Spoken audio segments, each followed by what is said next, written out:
ನಮ್ಮ ಯಜಮಾನ್ರು ಇವತ್ತು ನನಗೆ 2 ಆಪ್ಷನ್ ಕೊಟ್ಟಿದ್ರು ಊಟಕ್ಕೆ. ಒಂದು ಹೋಟ್ಲ್ ಊಟ ಮತ್ತು ಇನ್ನೊಂದು ಮನೆ ಊಟ. ಮನೆ ಊಟ ಸೆಲೆಕ್ಟ್ ಮಾಡಿದೆ.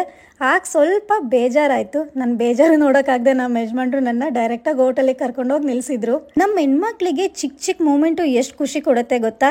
ಈ ಥರ ರೆಸ್ಟೋರೆಂಟಿಗೆ ಕರ್ಕೊಂಡೋಗಿ ಚೇರ್ ಎಳೆದು ಕೂರಿಸೋದು ಇದೆಲ್ಲ ತುಂಬ ಸ್ಪೆಷಲ್ ಮೂಮೆಂಟ್ ಅಂತಲೇ ಹೇಳ್ಬೋದು.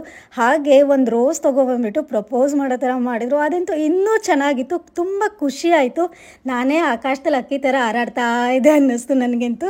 ನೋಡಿ ನೀವೇ, ನಾನು ಹಾರಾಡ್ತಾ ಇದ್ದೀನಿ ಇಲ್ಲೇನೆ. ಇಲ್ಲಿದ್ದ ಡಾಗ್ ಫೋಟೋ ನೋಡಿ ನನಗೆ ನಂಡೋಗಿ ನೆನಪಾಯಿತು. ತುಂಬ ಮಿಸ್ ಮಾಡ್ಕೋತಾ ಇದ್ದೆ ಅವನ್ನ. ಕೊನೆಗೂ ನಾವು ಆರ್ಡರ್ ಮಾಡಿದ ಫುಡ್ಡು ನಮ್ಮ ಟೇಬಲ್ ಬಂದು ಸೇರ್ತು. ಡೆಕೋರೇಷನ್ ಮಾತ್ರ ತುಂಬಾನೇ ಅದ್ಭುತವಾಗಿ ಮಾಡಿದ್ರು.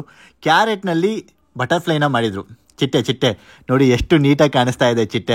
ನಾರ್ಮಲ್ ಆಗಿ ವೇಟರು ಫುಡ್ನ ಸರ್ವ್ ಮಾಡೋದಕ್ಕೆ ಬಂದರು. ಬೇಡ ಬಿಡಿ ಸರ್, ನಾನೇ ಸರ್ವ್ ಮಾಡ್ತೀನಿ ನನ್ನ ಹುಡುಗಿಗೆ ಅಂತ ನಾನೇ ಸರ್ವ್ ಮಾಡಿ ತಿನ್ನಿಸ್ದೆ ಕೂಡ. ಅವಳು ಕೂಡ ನನಗೆ ತಿನ್ಸಿದ್ಲು. ಇದೆಲ್ಲ ಚಿಕ್ಕ ಚಿಕ್ಕ ಸನ್ನಿವೇಶ ಆದ್ರೂ ಕೂಡ ತುಂಬಾನೇ ಖುಷಿ ಕೊಡುತ್ತೆ.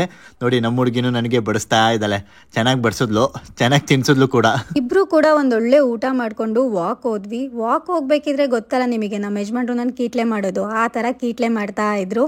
ನಿನ್ನನ್ನು ಇಷ್ಟಪಟ್ಟು ಮದುವೆಯಾಗಿದ್ದಕ್ಕೂ ಸಾರ್ಥಕವಾಗಿದೆ, ಏಕೆಂದರೆ ನನಗೆ ಕಷ್ಟ ಎಂದರೆ ಏನಂತ ಗೊತ್ತಾಗದಂತೆ ನೋಡಿಕೊಂಡಿರುವೆ ನೀನು. ಈ ಹೃದಯ ಕೊನೆವರೆಗೂ ಬಯಸೋದು ನಿನ್ನ ಪ್ರೀತಿ ಮಾತ್ರ. ಎಲ್ಲರಿಗೂ ಒಳ್ಳೆಯದಾಗಲಿ. ಶುಭ ದಿನ.